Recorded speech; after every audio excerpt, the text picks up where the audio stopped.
ಈಗ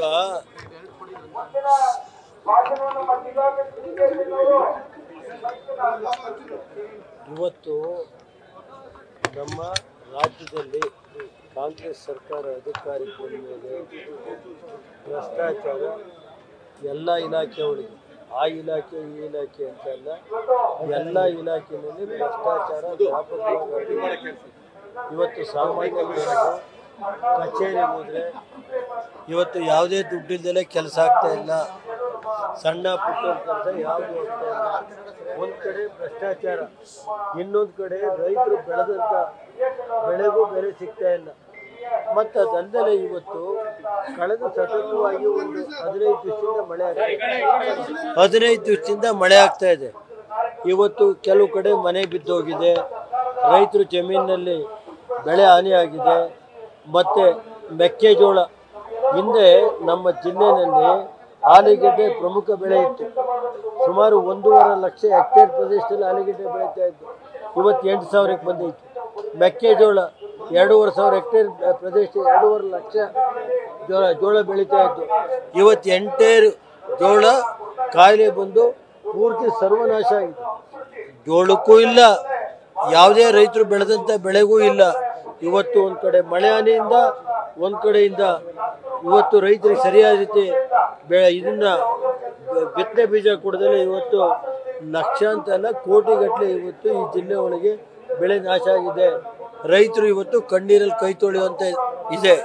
ಇದಕ್ಕೆ ಸರ್ಕಾರ ಕೂಡಲೇ ರೈತರದ್ದು ಮೆಕ್ಕೆಜೋಳ ಇರ್ಬೋದು, ಮುಳುಗಡೆಯಿಂದ ರೈತರಿಗೆ ಆಗಿರುವಂಥ ಅನ್ಯಾಯ ಇರ್ಬೋದು, ಅದನ್ನೆಲ್ಲ ಕೊಡಬೇಕು. ಮನೆಗೆ ಬಿದ್ದೋಗಿರೋ ಮನೆಗಳಿಗೆ ಹಿಂದೆ ಏನು ಕೊಟ್ಟಿದ್ರು ಸರ್ಕಾರದಲ್ಲಿ 5 ಲಕ್ಷ ರೂಪಾಯಿನ ಕೂಡಲೇ ಒಂದು ಮನೆಗೆ ಬಿದ್ದೋಗಿರೋ ಮನೆಗೆ 5 ಲಕ್ಷ ರೂಪಾಯಿ ಕೊಡಬೇಕು ಅಂತ ಹೇಳ್ತೀನಿ. ಇದನ್ನು ಆಗ್ರಹಪಡಿಸ್ತೀನಿ. ಇವತ್ತು ಕೃಷಿ ಇಲಾಖೆ ಇರ್ಬೋದು, ತೋಟಗಾರಿಕೆ ಬೆಳೆ ಇರ್ಬೋದು, ಅಥವಾ ನಮ್ಮ ರೇಷ್ಮೆ ಬೆಳೆ ಇರ್ಬೋದು, ಇದ್ರೆ ನಮ್ಮ ತರಕಾರಿ ಬೆಲೆ ಯಾವ ರೀತಿಯ ಬೆಳೆಗಳಿಗೆ ಇವತ್ತು ಸರ್ಕಾರ ಹಿಂದಿನ ಸರ್ಕಾರದಲ್ಲಿ ಯಡಿಯೂರಪ್ಪನವರಿದ್ದಾಗ ಕೊಟ್ಟಿದ್ರು. ಯಾವ್ಯಾವ ಬೆಳೆ ಹೂವು ಇರ್ಬೋದು ಎಲ್ಲದಕ್ಕೂ ಕೊಟ್ಟಿದ್ರು. ಇವತ್ತು ಏನು ಈ ಸರ್ಕಾರ ಇದ್ರ ಬಗ್ಗೆ ಯಾರೂ ಚಿಂತನೆ ತಗೋತಾ ಇಲ್ಲ. ಮತ್ತು ಅದ್ರ ಜೊತೆಗೆ ಇವತ್ತು ಜಿಲ್ಲೆಯಲ್ಲಿ ಸಂಪೂರ್ಣ ಇವತ್ತು ಆಡಳಿತ ಕುಸ್ತೋಗಿದೆ. ಯಾವುದು ಅಂತ ಅಂದರೆ ಇವತ್ತು ಪೊಲೀಸ್ ಇಲಾಖೆ.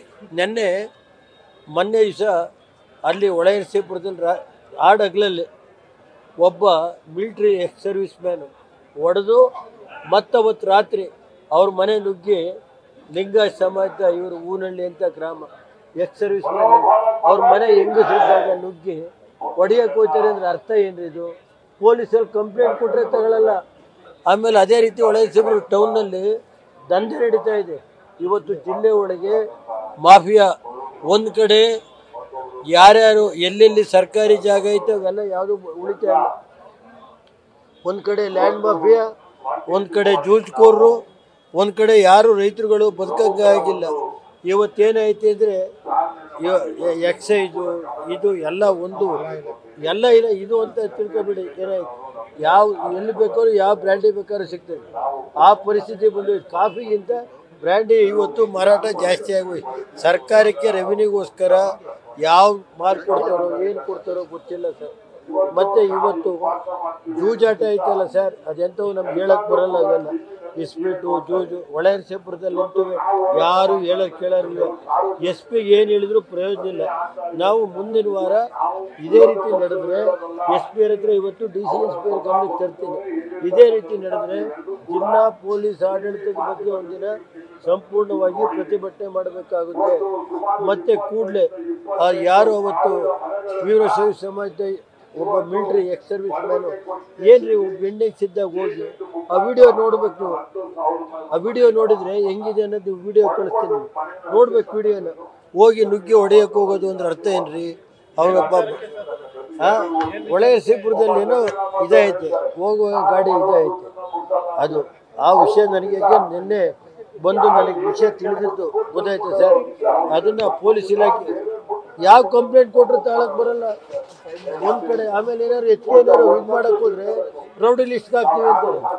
ಒಬ್ಬ ಪಂಚಾಯತಿ ಮೆಂಬರು ದುಡ್ಡದಲ್ಲಿ ರೌಡಿ ಲಿಸ್ಟ್ ಯಾರು ಅವ್ರು ಪಂಚಾಯತಿ ಅಧ್ಯಕ್ಷರಾಗಿ ಇದಾಗಿದ್ದ ರೌಡಿ ಲಿಸ್ಟು. ಯಾರು ಕೇಳಿದ್ರು ರೌಡಿ ಲಿಸ್ಟ್ ಅಂತಾರೆ. ದಿನ ಬೆಳಗ್ಗೆ ಸಾಯಂಕಾಲ ಪೊಲೀಸ್ ಇಲಾಖೆ ದೌರ್ಜನ್ಯ ಈ ಜಿಲ್ಲೆಯಲ್ಲಿ ನಡೀತಾ ಇದೆ. ಎಸ್ ಪಿಯರು ಇವತ್ತು ಅವ್ರಿಗೆ ಏನು ಗೊತ್ತಿಲ್ಲ, ಯಾವ ಉದ್ದೇಶದಿಂದ ಎಸ್ ಪಿ ಅವ್ರಿಗೆ ಅವ್ರ ಕೈಲಿ ಹಿಡಿತದಲ್ಲಿ ಇದೆಯೋ ಇಲಾಖೆ ಅಂತ ಗೊತ್ತಿಲ್ಲ. ನಾನು ಸವಿಸ್ತಾರವಾಗಿ ಇವತ್ತು ಎಸ್ ಪಿ ಅವ್ರ ಗಮನ ಐತೆ ಅದನ್ನೆಲ್ಲ ಹೇಳ್ತೀನಿ. ಇವತ್ತು ಮುಖ್ಯವಾಗಿ ಪ್ರತಿಭಟನೆ ಈ ಸರ್ಕಾರದ ಇವತ್ತು ನೀವೇ ನೋಡಿದ್ದೀರಿ. ಅಲ್ಪಸಂಖ್ಯಾತರು ಇಲಾಖೆ ಇರ್ಬೋದು, ಮತ್ತು SC/ST ಇಲಾಖೆದು ನಡೆದಂಥ ಹಿಂದೆ ಭ್ರಷ್ಟಾಚಾರ ಪ್ರಕರಣಗಳಿರ್ಬೋದು. ಇವತ್ತು ಒಂದು ಮನೆ ಸಿಕ್ಕಲ್ಲ, ಒಂದು ವಸತಿ ಇಲಾಖೆಯಲ್ಲಿ ಇವತ್ತುವರೆಗೂ ಒಂದು ಮನೆ ಕೊಡೋಕ್ಕಾಗಿಲ್ಲ. ಎಲ್ಲ ಈಗ ನನ್ನಲ್ಲೇ 1000 ಮನೆ ಕೊಟ್ಟಿರೋದು ಅವ್ನು 40% ಕೊಡಿ ಅಂತ. ಸರ್ ಇವತ್ತುವರೆಗೆ ನನಗೆ ಗೊತ್ತಿಲ್ಲ. ನಾನು ಯಾಕೆಂದ್ರೆ ಅವು ಏನಾಯ್ತು ದುಡ್ಡೊಂದು ಕೇಳಿದ್ರು BR ಪಾಟೀಲ್, ನಾನು ಅದ್ರ ಬಗ್ಗೆ ರಿಯಾಕ್ಟ್ ಮಾಡಲ್ಲ. ಒಂದು ಇಲಾಖೆ ಅಲ್ಲ, ಎಲ್ಲ ಇಲಾಖೆನಲ್ಲೂ ಭ್ರಷ್ಟಾಚಾರ ತುಂಬಿ ತುಳುತ್ತಾ ಇದೆ. ಅದೇನೋ ಗೊತ್ತಿಲ್ಲ. ಸಿದ್ದರಾಮಯ್ಯನವರು ಈ ಮಟ್ಟಕ್ಕೆ ಇದಾಗಿದ್ದಾರೆ ಅಂತ ಗೊತ್ತಾಗಿಲ್ಲ. ಅವ್ರ ಕಾಲದಲ್ಲಿ ಅವ್ರ ಮುಖ್ಯಮಂತ್ರಿ ಇದ್ದಂಥ ಕಾಲದಲ್ಲಿ ಇಷ್ಟೊಂದು ಭ್ರಷ್ಟಾಚಾರ ಆಗಿದ್ದು ಒಂದು ದುರದೃಷ್ಟಕರ. ಇದನ್ನ ಕಡಿವಾಣ ಹಾಕಿ ಅಂತ ಸರ್ಕಾರಕ್ಕೆ ಒತ್ತಾಯ ಮಾಡ್ತಾರೆ. ಮತ್ತೆ ನನಗೆ ಅವೆಲ್ಲ CM ಬದಲಾವಣೆ ಇಲ್ಲ. ನಮ್ಮ ಜಿಲ್ಲೆ ರೈತರು ಇವತ್ತು ಸಂಕಷ್ಟದಲ್ಲಿದ್ದಾರೆ. ಸುಮಾರು 2.5 ಲಕ್ಷ ಬೆಳೆ ನಷ್ಟ ಆಗಿದೆ. ಜೋಳದ ಬೆಳೆ ಸಂಪೂರ್ಣ ಇದಾಗಿದೆ.